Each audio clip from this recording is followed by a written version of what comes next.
तो गाइस आज मैं फिर से लेके आ गया हूँ आज आपके लिए गर्मा गर्म टेक न्यूज़। और आज की टेक न्यूज़ काफ़ी गर्मा गर्म होने वाली है। तो बिना देर करते वीडियो को शुरू करते हैं। और चैनल पर करना है तो चैनल को सब्सक्राइब करके बेल आइकन को प्रेस कर लीजिएगा ताकि हमारी हर एक वीडियो की नोटिफिकेशन आपको मिलते रहे। तो चलिए वीडियो को शुरू करते हैं।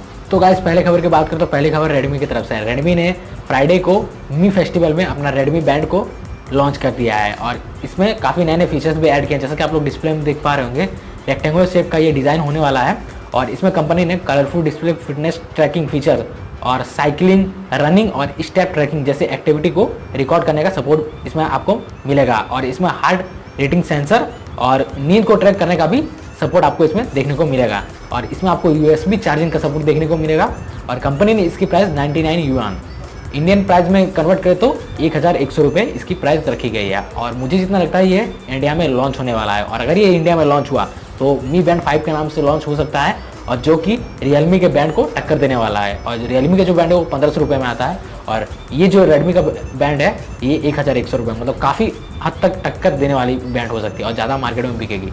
तो जैसे ये इंडिया में लॉन्च होगा मैं आपको बता दूंगा। तो गाइस दूसरे खबर की बात करें तो दूसरे खबर रेडमी की तरफ से है। रेडमी का जो स्मार्टफोन था रेडमी 8A ड्यूल, रेडमी उसको रीब्रांड करके इंडोनेशिया में 8A प्रो के नाम से लॉन्च करी है। और स्पेसिफिकेशंस भी काफ़ी सेम होने वाले हैं। मतलब फ़ोन में रेडमी 8A ड्यूल जो इंडियन वेरिएंट था उसमें जो भी स्पेसिफिकेशंस थी रेडमी 8A प्रो में भी सब वही स्पेसिफिकेशंस है। और कंपनी ने इस फ़ोन को रेडमी 8A ड्यूल को रीब्रांड करके इंडोनेशिया में रेडमी 8A प्रो के नाम से लॉन्च किया है। तो ये हमारे लिए बहुत अच्छी खबर है कि इंडियन वेरिएंट जो स्मार्टफोन है वो इंडोनेशिया में और बाहर देश में भी रीब्रांड करके कंपनी इसे बेच रही है और अपना जो सेल्स है वो बढ़ा रही है। तो आप इसके बारे में क्या सोचते हैं हमें कमेंट में। तीसरे खबर की बात करें तो तीसरे खबर फेसबुक की तरफ से, फेसबुक ने अपना मैसेंजर ऐप स्पेशली डेस्कटॉप और लैपटॉप के लिए लॉन्च कर दिया है। तो आप गूगल पे जाके अपने जो लैपटॉप के लिए मैसेंजर ऐप को डाउनलोड करके उसमें इंस्टॉल करके आप यूज़ कर सकते हैं। और कंपनी ने इसे इसलिए यूज़ किया है क्योंकि कोरोना वायरस के चलते सभी जो इंडियन हैं और बाकी जो भी कंट्री के जो लोग हैं वो अपने घर में बैठे हुए हैं और वीडियो कॉलिंग के द्वारा अपने जो रिश्तेदार हैं, दोस्त हैं, उनसे बात कर रहे हैं। और जिस कारण जो जूम ऐप है ये काफ़ी पॉपुलर हो गया इन कुछ ही दिनों में, 200 मिलियन यूज़र्स बन गए हैं इसके। तो कंपनी ने इसी को देखते हुए अपना मैसेंजर ऐप को लॉन्च कर दिया है स्पेशली डेस्कटॉप, PC और लैपटॉप के लिए, ताकि सभी उसको डाउनलोड करें और मज़ा लें और कंपनी का भी नाम हो, कंपनी में पैसा कमाएं। तो इसी को देखते हुए कंपनी ने लॉन्च किया ये ऐप। तो आपको ये न्यूज़ कैसे लगे हमें कमेंट करके बता सकते हैं और आप अपने PC पर इस ऐप को इंस्टॉल करके चेक कर सकते हैं। बस चौथे खबर की बात करें तो चौथे खबर मोटोरोला की तरफ से है। फाइनली मोटोरोला ने अपना मोटो G8 पावर लाइट को इंडोनेशिया में लॉन्च कर दिया है। तो बात करें इसकी स्पेसिफिकेशंस की तो इसमें आपको 6.5 इंच का full HD plus water drop notch वाला डिस्प्ले देखने को मिलेगा। प्रोसेसर की बात करें तो इसमें आपको मीडियाटेक का हीलियो P35 वाला प्रोसेसर देखने को मिलेगा। फ्रंट में आपको 8 मेगापिक्सल का कैमरा देखने को मिलेगा और रियर में इसमें ट्रिपल कैमरा का सेटअप देखने को मिलेगा। प्राइमरी जो कैमरा है वो 16 मेगापिक्सल का कैमरा है, दूसरा जो कैमरा है वो 2 मेगापिक्सल का और तीसरा जो कैमरा है वो भी 2 ही मेगापिक्सल का दिया गया है। बैटरी की बात करें तो इसमें आपको 5000 mAh की बैटरी दी गई है, 5000 mAh की बैटरी दी गई है। साथ ही में 10 वाट का फास्ट चार्ज सपोर्ट भी देखने को मिलेगा। और कंपनी ने इसे 4GB RAM 64GB RAM storage में लॉन्च किया है। प्राइस की बात करें तो कंपनी ने इसकी प्राइस 14,000 रखी है। इंडोनेशिया में इसकी प्राइस 14,000 रखी है, मतलब इंडियन प्राइस में कन्वर्ट करें तो 14,000 ही होता है। तो कंपनी इस स्मार्टफोन को इस स्पेसिफिकेशंस के साथ किस लिए लॉन्च करी है मुझे तो समझ में नहीं आ रहा, क्योंकि इस प्राइस रेंज में आपको इससे बेटर स्मार्टफोन देखने को मिलेगा।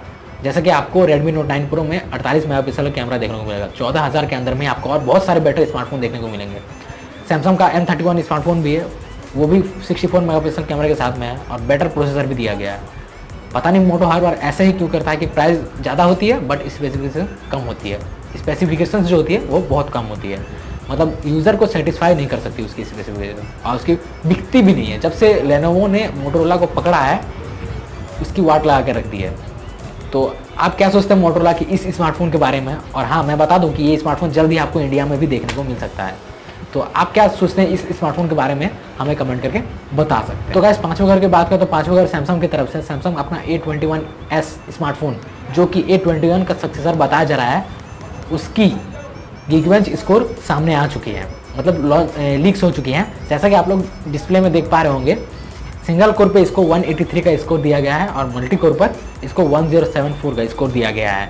और लीक्स को देख के ऐसा बताया जा रहा है कि इसमें आपको एक्जीनोस का 850 वाला चिपसेट होने वाला है, मतलब कंपनी इसमें एक्जीनोस का 850 वाला चिपसेट देने वाली है। बट अभी तक सैमसंग का एक्जीनोस 850 वाला चिपसेट लॉन्च ही नहीं हुआ है, तो कंपनी इसे कैसे देगी अब ये वही जाने। मुझे तो ऐसा लगता है कि जब कंपनी इस फ़ोन को लॉन्च करेगी तो साथ ही में कंपनी इस प्रोसेसर को भी लॉन्च करेगी। तो आप इसके बारे में क्या सोचते हैं हमें कमेंट करके बता सकते हैं, और जैसे इसके बारे में और कुछ डिटेल निकलेगी मैं आपको बता दूंगा। तो गाइस 6 नंबर वाली खबर की बात करें तो 6 नंबर वाली खबर पोको की तरफ से है। BIS सर्टिफिकेशन वेबसाइट पर एक बैटरी को लिस्ट कर दिया गया है और बताया जा रहा है कि ये पोको F2 की बैटरी होने वाली है, क्योंकि पोको F1 में आपको BM4E नाम की बैटरी देखने को मिली थी, पोको X2 में आपको BM4P नाम की बैटरी देखने को मिली थी। और ये जो अभी BIS सर्टिफिकेशन वेबसाइट पर लिस्ट हो चुकी है, इस बैटरी का जो मॉडल नंबर है वो BN54 है, जो कि पोको F2 की बैटरी बताई जा रही है। और मुझे लगता है कि यही बैटरी आपको पोको F2 में ही देखने को मिल सकती है। तो आप इसके बारे में क्या सोचते हैं हमें कमेंट करके बता सकते हैं। तो गाइस 7वें खबर की बात करते हैं। 7वें खबर मोटोरोला की तरफ से। मोटोरोला और लेनोवो ने अपने स्मार्टफोन की जो वारंटी है उसको बढ़ाकर 31 में कर दिया है। जिन यूज़र्स जो मोटोरोला और लेनोवो के फ़ोन यूज़ करते हैं उनकी वारंटी 31 मार्च को ख़त्म होने वाली थी, या फिर मार्च के किसी भी तारीख को ख़त्म होने वाली थी, उनकी वारंटी बढ़ाकर 31 मई कर दिया गया है। तो आप अगर मोटोरोला और लेनोवो फ़ोन यूज़ करते हैं और आपकी वारंटी ख़त्म हो गई है मार्च में, तो आपको टेंशन लेने की कोई ज़रूरत नहीं है। आपकी वारंटी बढ़ा दी गई है 31 मई तक, आप चेक कर सकते हैं और सर्विस सेंटर में जाकर रिपेयर कर सकते हैं। तो आज की वीडियो यहीं पे ख़त्म करते हैं, मिलते हैं नेक्स्ट वीडियो में। तब तक के लिए जय हिंद जय भारत।